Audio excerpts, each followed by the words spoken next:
श्री शांबे शिवाय नमः। श्री गणेशाय नमः। मित्रों, आज हम विदेश्वर संहिता के 21वें अध्याय के महात्म को जानेंगे और समझेंगे कामना भेद से पार्थिव लिंग के पूजन का विधान। ऋषिगण बोले, हे व्यास शिष्य सूत जी, आपको नमस्कार है।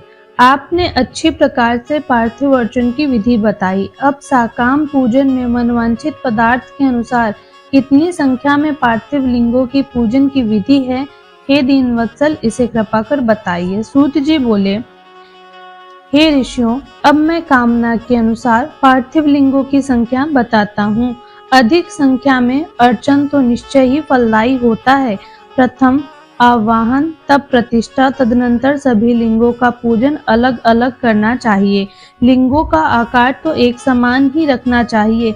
विद्या प्राप्ति की कामना से पुरुष भक्ति पूर्वक 1000 पार्थिव शिवलिंगों का पूजन करे। इससे निश्चय ही उस फल की प्राप्ति होती जाती है। धन चाहने वाले पुरुष को उसके आधे 500, पुत्र चाहने वाले को 1500 और वस्त्रों की आकांक्षा वाले को 500 शिवलिंगों का पूजन करना चाहिए। मोक्ष की कामना वाले व्यक्तियों को 1 करोड़, भूमि की अभिलाषा वाले को 1000, दया प्राप्ति की इच्छा वाले को 3000 और तीर्थाटन की इच्छा वालों को 2000 शिवलिंगों की पूजा करनी चाहिए। मित्र प्राप्ति की इच्छा वालों को 3000 तथा अभिचार कर्मों में 500 से लेकर 1000 तक पार्थिव शिवलिंगों के पूजन की विधि है। कारागार आदि के बंधन से छुटकारे की इच्छा से 1500 तथा राजभय से मुक्ति की इच्छा से 500 शिवलिंगों की पूजन बुद्धिमानों को जानना चाहिए। चोर आदि के संकट से बचने के लिए 200 और डाकनी आदि के भय से मुक्ति हेतु 500 पार्थिव शिवलिंगों का पूजन बताया गया है। दरिद्रता से छुटकारे के लिए 5000 और सभी कामनाओं की सिद्धि के लिए 10,000 पार्थिव शिवलिंगों का पूजन करना चाहिए। हे मुनि श्रेष्ठों, अब मैं नित्य पूजन विधि बताता हूँ, आप लोग सुने।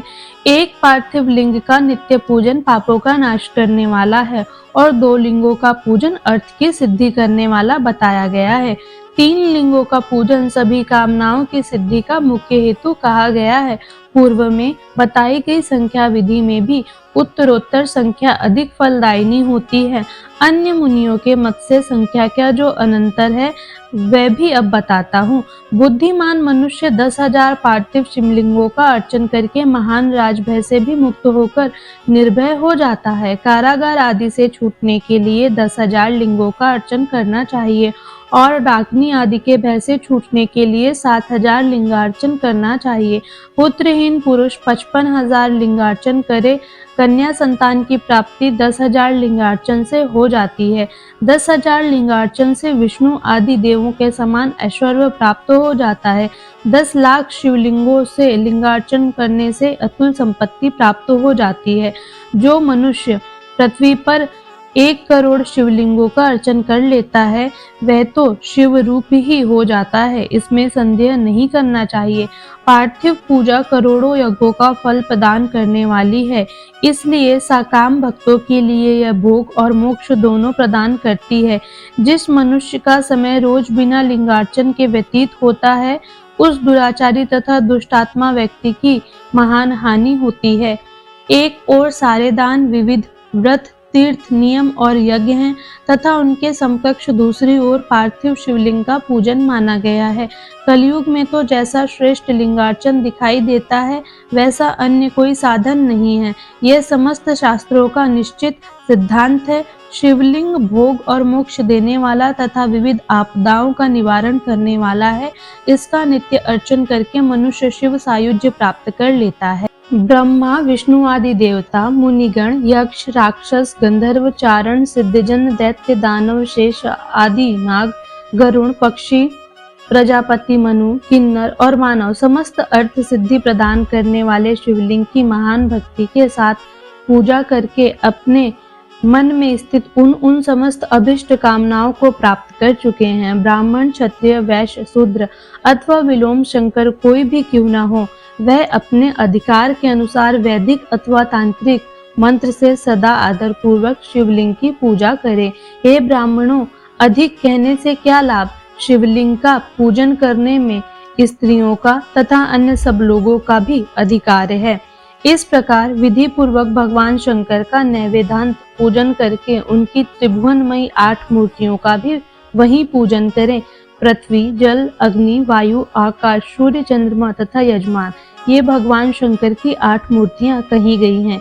इन मूर्तियों के साथ साथ सर्वभव, रुद्र, उग्र, भीम, ईश्वर, महादेव तथा पशुपति, इन नामों की भी अर्चना करें।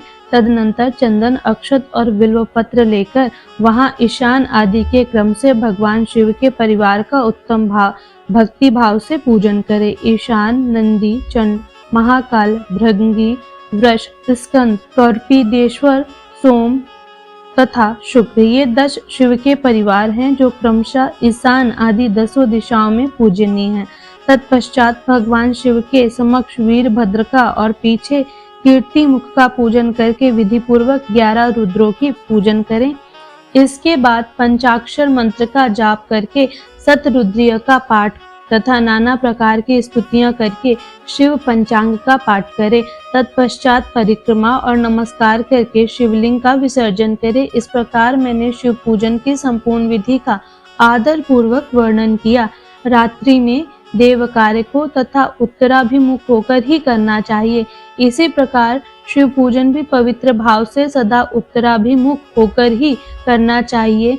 उत्तराभिमुख होकर यानी कि उत्तर की ओर मुख कर ही शिव जी का पूजन करना चाहिए। जहाँ शिवलिंग स्थापित हो उससे पूर्व दिशा का आश्रय लेकर बैठना या खड़ा नहीं होना चाहिए, क्योंकि वह दिशा भगवान शिव के आगे या सामने पड़ती है।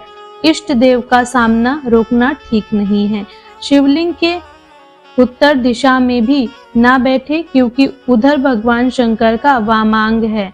इसमें शक्ति स्वरूप देवी उमा विराजमान है। पूजक को शिवलिंग के पश्चिम दिशा में भी नहीं बैठना चाहिए, क्योंकि वह आराध्य देव का पृष्ठभाग है और पीछे की ओर से पूजा करना उचित नहीं है। अतः अवशिष्ट दक्षिण दिशा ही ग्राह है, उसी का आश्रय लेना चाहिए। तात्पर्य यह है कि शिवलिंग से दक्षिण दिशा में उत्तराभिमुख होकर बैठें और पूजन करें। विद्वान पुरुष को चाहिए कि वह बिना भस्म का त्रिपुंड लगाए, बिना रुद्राक्ष की माला धारण किए तथा बिल्व पत्र का बिना संग्रह किए भगवान शंकर की पूजा ना करें। हे मुनिवरों, शिव पूजन आरंभ करते समय यदि भस्म ना मिले तो मिट्टी से ही ललाट में त्रिपुंड अवश्य कर लेना चाहिए। इस प्रकार से यह 21वां अध्याय यहीं पर समाप्त होता है। मैं मिलूंगी आपसे अगले वीडियो, अगले अध्याय में। तब तक के लिए हर हर महादेव।